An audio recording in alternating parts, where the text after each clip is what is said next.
Hey everybody, I'm Justin Czar with bowhunting.com, and over the last decade or so, crossbow hunting and the use of crossbows has exploded around North America, and with that has come an advance in technology and the equipment that we're using, as well as changing laws and regulations. And we get a lot of questions out there from guys that maybe are interested in crossbow hunting or want to try out some new gear, and they just don't fully understand everything. So what we've done here for today is we've assembled a list of 5 or 6 of the most common questions that we get asked. I'm going to go ahead and answer those and hopefully shed a little bit of light on some of these subjects for you guys. So let's go ahead and get started. All right, to get things kicked off, one of the most common questions people ask is it even legal to use a crossbow during archery season where I live? And that is a great question because, as I said earlier, laws and regulations are changing pretty much every year. More and more states are opening up their archery seasons to crossbow use, but the best thing to do always is consult the DNR of the state or province that you plan on hunting first and foremost. And I understand that a lot of that information can be confusing. DNR websites aren't always the easiest to find this information on. If you don't want to call those guys and ask them, another really good tool you can use is 10-point crossbows. You can go to their website. They've assembled a list of every state and every province and given an overview of their current crossbow regulations. I gotta tell you, over the last few years, like I said, more and more states have opened it up. It's legal just about everywhere now, but not quite everywhere. So again, start with your local DNR, start there first, or the state that you plan on hunting. So if you're gonna travel out of state, make sure you consult that state's regulations because some of them do still have specific requirements and dates and tags and things that you have to do. So check with the DNR first. If you can't find that information there, head over to the 10-Point Crossbows website. They've got a great resource for those of you looking for legal information about crossbow hunting.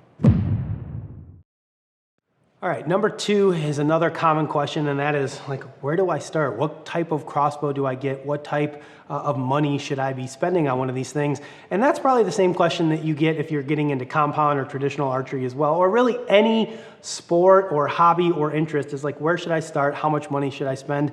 And that's really up to you guys, right? Some folks have a larger budget than others to play with. So what we always tell everybody, regardless of what you're buying, try to buy the best equipment that you can that's within your budget, right? Don't extend yourself out super far to buy the most expensive, fanciest new crossbow on the market, because the reality is you can get the job done with a budget crossbow as well. There's kind of 3 different buckets of crossbows. You've got your budget or economy crossbows. They're going to be in that like $200 to $500 range. Then you've got those mid-range crossbows that are going to be $500 to $1,000, maybe $1,200.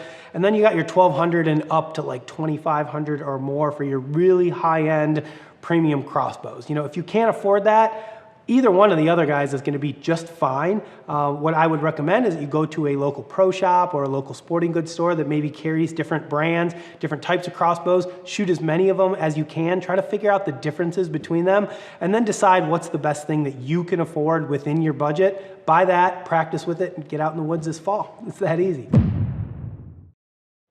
Number 3, what is the difference between a compound broadhead and a crossbow broadhead? And that's a great question. I'll tell you, in a lot of cases, there is no difference, especially when it comes to the fixed blade broadheads. A fixed blade head really can be shot out of any type of bow, whether it's labeled as a crossbow broadhead or not. As I've always said, if you're gonna shoot a fixed blade broadhead out of a crossbow, try to stick with a low profile head. This is an NAP Thunderhead Nitro, very low profile. It's going to be a lot more accurate, especially out of your faster crossbows. Now, when it comes to mechanical broadheads, there is a difference between a compound and a crossbow rated broadhead, and typically that difference is going to be one of 2 or both of these things. Blade thickness. So because these crossbows are generating so much more power than a compound bow, so much more speed, a lot of times they will make the blades a little bit thicker to be able to stand up to that impact when it hits the animal or the target. But the main difference is going to be the tension on the spring or the mechanism that holds the blades closed on a mechanical broadhead. Again, because these bows are generating so much speed and power and kinetic energy, that initial jolt when that arrow is shot, it's like getting hit with a hammer in the back. It's pushing it forward, and a lot of the spring mechanisms or mechanism that keeps these blades closed on a compound bow will fail, and you'll have premature blade opening out of a crossbow. So that is definitely an important thing to keep in mind when shopping for broadheads, is make sure you get one that is rated properly for the speed of crossbow that you are shooting. One thing that we should mention is, a broadhead like this, which is the center punch from Evo X, does not have a blade retention system, no springs, no clips, nothing like that. Actually uses the forward force and momentum of the arrow to keep these blades closed, and then they open at impact. So something like this that's really been designed for crossbows works great with compounds as well, but something like this you could shoot out of any speed crossbow and you don't have to worry about it opening up prematurely. So that is the difference between a compound broadhead and a crossbow broadhead. Number 4, and this is maybe my favorite question that I love to debate with people, but that is, how far should I be shooting at a white-tailed deer with a crossbow? And of course, that's something that nobody can answer definitively except for the person making the shot. What I will tell you, and what most crossbow manufacturers will tell you, is that even though these weapons are capable of shooting extremely accurately at long ranges, you could see guys shooting 100+ yards and shooting a 2-inch group. The reality is that a crossbow is not a firearm. It is not a rifle. These arrows are traveling very fast, yes, but they're not traveling anywhere near as fast as a gun. And the effective distance, although you can put an arrow in a 2-inch circle at 100 yards, when you shoot that arrow, there's no guarantee that that deer or that target is still going to be in the same spot by the time that arrow gets there. And that's the big dilemma, right? Deer can move awfully quick when that arrow goes off and when that bow is being shot. So most crossbow manufacturers and crossbow hunters are going to say 50 yards is a pretty good kind of self-imposed limit when shooting deer. For me personally, I think 40 is even better. I mean, at the end of the day, even though we're carrying a crossbow in the woods with us, we are still bow hunters. The whole point of bow hunting is to try to get as close as possible. So instead of worrying about how far can you shoot, you should be worrying about how close can I get to this animal to make an even easier and more ethical shot every time you go in the woods. Number 5, what do I do for maintenance? How do I maintain and check over my crossbow to make sure that it's always in tip-top shape? And again, great question. It's going to be very, very similar to any other bow. So if you shot compound bows in the past, obviously a visual inspection of your equipment is always the best place to start, right? Check the limbs, run your finger over them, make sure there's no cracks or any splinters in the limbs. Check your cables and your strings, make sure there's no serving separation, make sure there's no fraying in your string or broken strands in your string. If there are, you want to make sure you get those replaced very quickly. String and cable maintenance is pretty straightforward.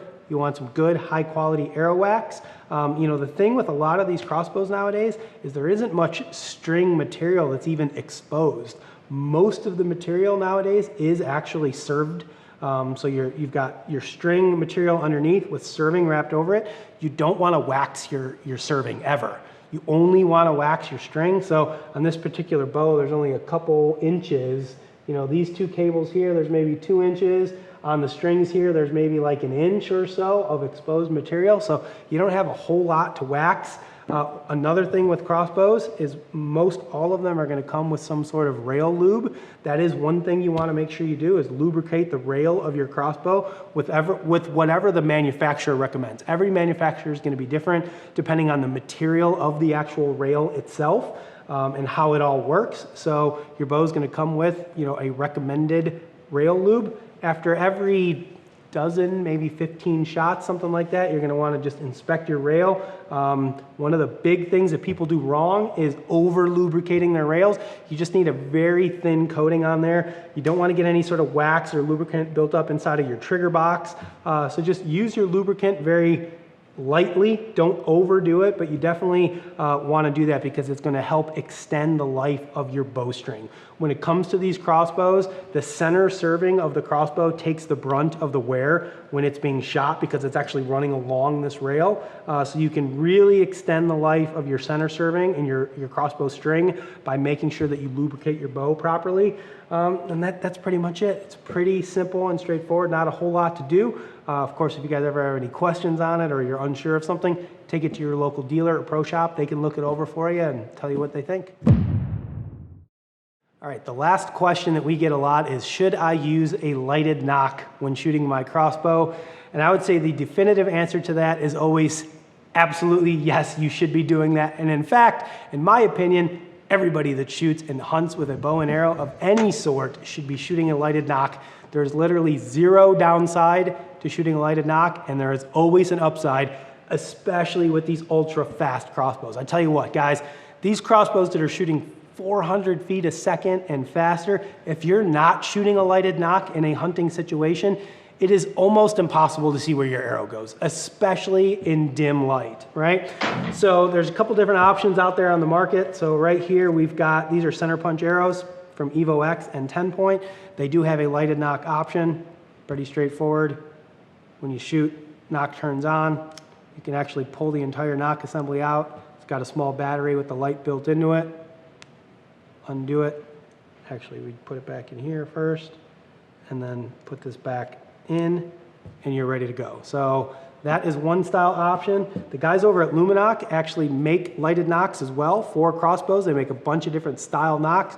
They actually happen to make their own arrow, which is the Lumen arrow. So if you're familiar with Luminoc, works the exact same way as it does on a compound bow. Again, it's triggered by when you shoot, and you've got a nice bright nock there. And then with the crossbows, they are super, super tight, so you do want to not necessarily use a pair of pliers, but I use usually an arrow puller, which of course I don't have with me today, to kind of just wiggle this and turn that off when you're done. But yes, using a lighted nock is a must with today's high-speed crossbows. I would encourage all of you out there that are bow hunting to make sure you're using lighted nocks this fall. It will make your life a lot easier. So there you go, guys. That is the top 6 questions that we get asked here at bowhunting.com and bowhunter. about crossbows and crossbow hunting. If you guys have any more questions, you want more answers, you want more content about crossbows, feel free to leave your comments and questions below. We will either answer them or we will film some follow-up videos to teach you guys everything you need to know about going out into the woods with a crossbow this fall. As always, thank you for watching.